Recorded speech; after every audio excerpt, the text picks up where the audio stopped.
खुलुमबाय बेयो बड'लेण्ड इंखं टेलिभिजन दिनै 2 जानुवारि 2023 समबार खालि सानसेनि बरादखौ नोंथांमोननि खाथियाव लाबोदों आं सदानन्द दैमारिया।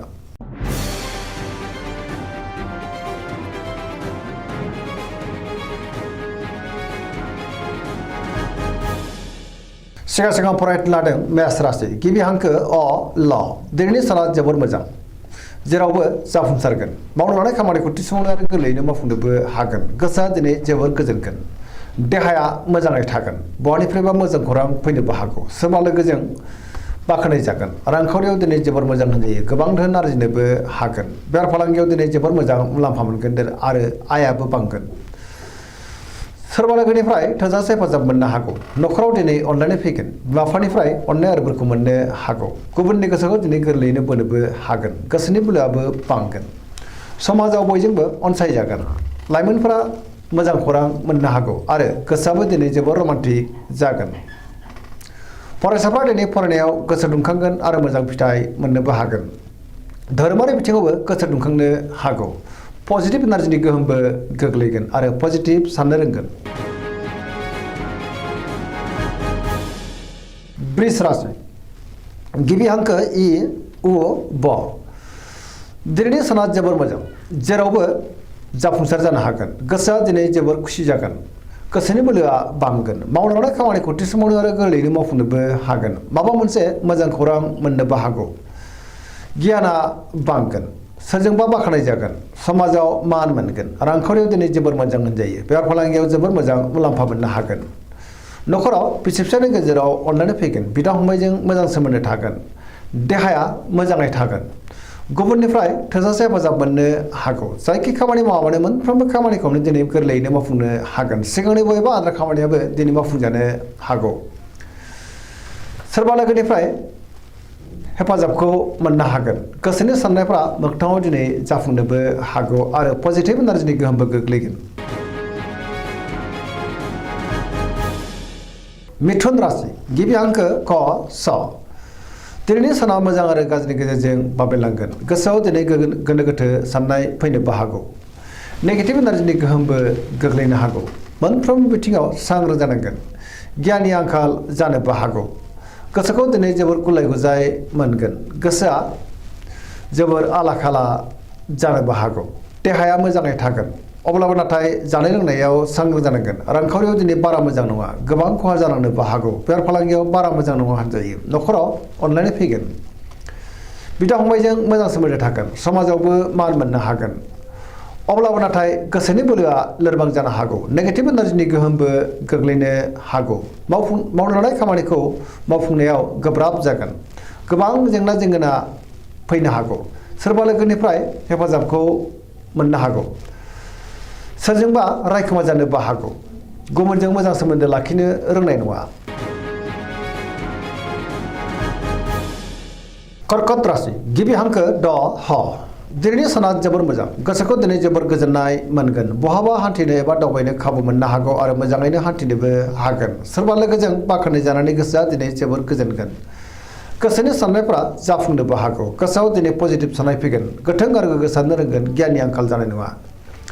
मावनो लानाय खामानिखौ थि समावनो आरो गोरलैयैनो मावफुंनोबो हागोन रांखावरियाव दिनै जोबोर मोजां बेफार फालांगियावबो जोबोर मोजां मुलाम्फा मोनगोन नखराव अननानै फैगोन बिदा फंबायजों मोजां सोमोन्दो थागोन समाजाव बयजोंबो मान होजागोन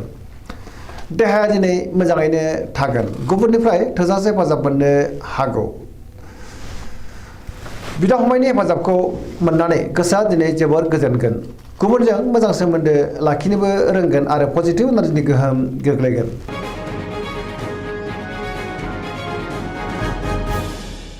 सिंह राशि गिबि हांखो म ट दिनैनि साना जोबोर मोजां गोसोआव पजिटिभ साननाय फैगोन गोथों आरो गोग्गो साननो रोंगोन मावनो लानाय खामानिखौ थि समावनो आरो गोरलैयैनो मावफुंनोबो हागोन सोरबा लोगोनिफ्राय थोजासे हेफाजाब मोननो हागौ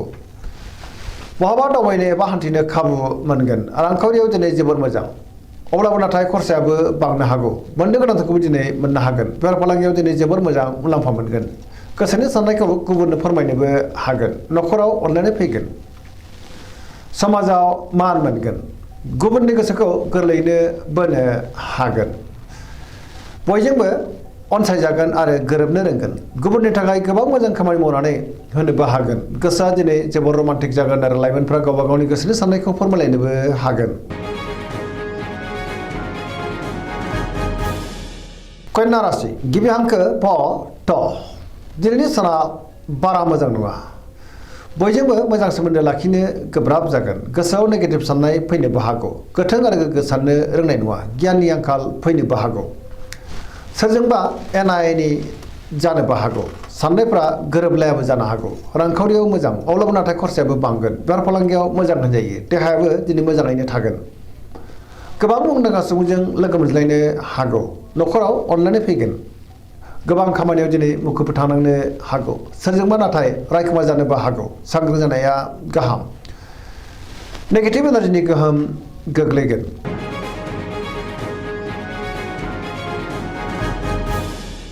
तुला राशि गिबि हांखो र ट दिनैनि साना जोबोर मोजां सोरनिबा अननायाव गोसोखौ दिनै जोबोर गोजोननाय मोनगोन आरो खामानिफ्रा जाफुंसारनो हागौ गोबां रोखोमनि जेंनाफोरखौ दिनै सुस्रांनो हागोन गियाननि आंखाल जानाय नङा गोसोनि बोलोआ बांगोन गोसोनि साननायफ्रा मोगथाङाव जाफुंनोबो हागौ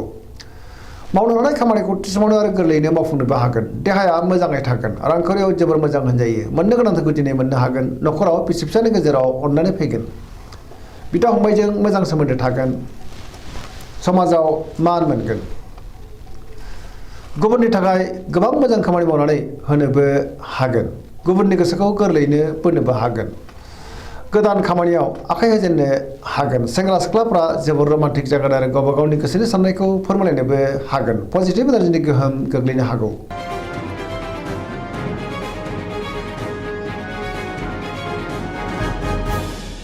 वृश्चिक राशि गिबि हांखो न स दिनैनि साना मोजां आरो गाज्रिनि गेजेरजों बाबेनलांगोन बयजोंबो गोरोबनो गोब्राब जागोन गुबुननि थाखाय नाङा फाङा जेंनायाव गोग्लैनांनोबो हागौ नेगेटिभ एनार्जिनि गोहोमबो गोग्लैनो हागौ समाजाव लोगो लेवा बांगोन गोसोआव गोग्गो आरो गोथों साननाय फैगोन मावनो लानाय खामानिखौ थि समावनो मावफुंनो हागोन गुबुननिफ्राय हेफाजाबबो मोननो हागौ गोसोनि साननाया नाथाय टेबोर नांनो हागौ गोसोनि बोलोआबो लोरबां जानोबो हागौ समाजाव मान मोनगोन न'खराव अनलायनाय फैगोन रांखावरियाव दिनै बारा मोजां नङा आयनिख्रुइ खरसायासो बांसिन जानोबो हागौ बेफार फालांगियावबो बारा मोजां नङा होनजायो गोबां खहा जानांनोबो हागौ देहाया मोजाङै थागोन गुबुननिफ्राय थोजासे हेफाजाबबो मोनगोन फरायसाफ्रा दिनै फरायनायाव गोसो दुंखांगोन आरो मोजां फिथाइ मोनगोन लाइमोनफोरा जोबोर रमान्टिक जागोन आरो गावबा गावनि गोसोनि साननायखौ फोरमायलायनोबो हागोन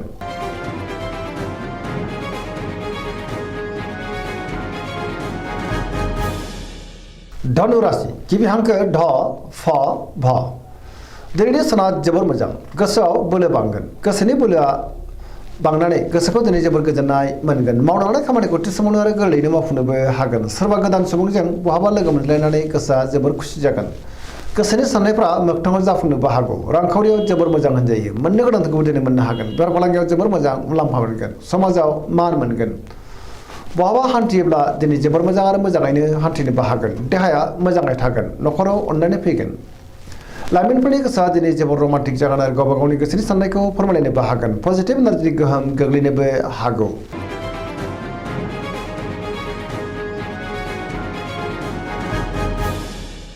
मकर राशि गिबि हांखो ख ज दिनैनि साना जोबोर मोजां गोसोनि साननाया मोगथाङाव जाफुंनोबो हागौ मावनो लानाय खामानिखौ थि समावनो आरो गोरलैयैनो मावफुंनोबो हागोन रांखावरियाव जोबोर मोजां होनजायो अब्लाबो नाथाय खरसायाबो बांगोन बेफार फालांगियाव जोबोर मोजां मुलाम्फा मोनगोन गुबुनजों मोजां सोमोन्दो लाखिनोबो रोंगोन गोदान खामानियाव दिनै आखाइ होजेननो हागोन आरो न'खराव बिसि फिसायनि गेजेराव अननानै फैगोन बिदा फंबायनिफ्राय थोजासे हेफाजाब मोननो हागौ सेंग्रा सिख्लाफ्रा गावबा गावनि गोसोनि साननायखौ फोरमायलायनो हागोन आरो गोसोआ दिनै जोबोर रमान्टिकबो जागोन फरायसाफ्रा फरायनायाव गोसो दुंखांगोन आरो मोजां फिथाइ मोननोबो हागोन पजिटिभ एनार्जिनि गोहोम गोग्लैगोन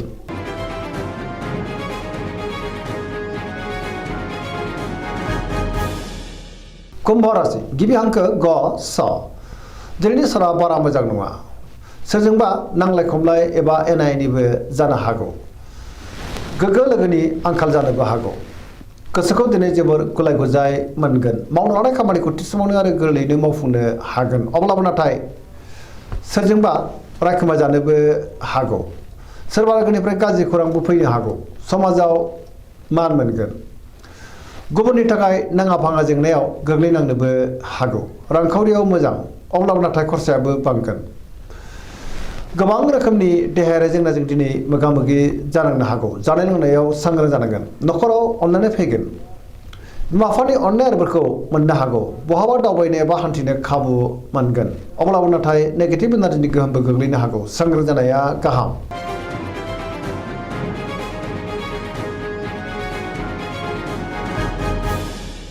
मीन राशि गिबि हांखो ड स।